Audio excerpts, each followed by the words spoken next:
തിരുവോണത്തിൻ്റെ അന്ന് രാവിലെ തന്നെ പള്ളിയിൽ പോയി വന്നു കഴിഞ്ഞിട്ട് നേരെ അടുക്കളയിലേക്കല്ല കേട്ടോ, മുറ്റത്ത് കിടന്ന് ഈ വട്ടം കറങ്ങലാണ് പരിപാടി.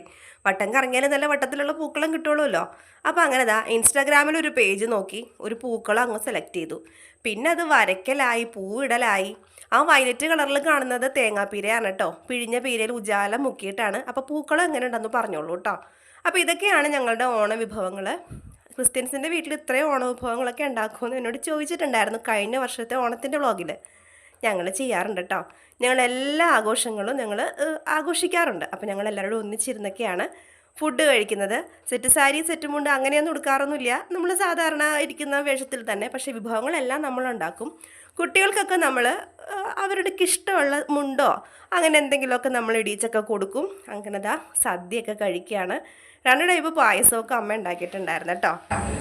അപ്പോൾ ഇതൊക്കെയാണ് ഞങ്ങളുടെ ഓണവിശേഷങ്ങൾ.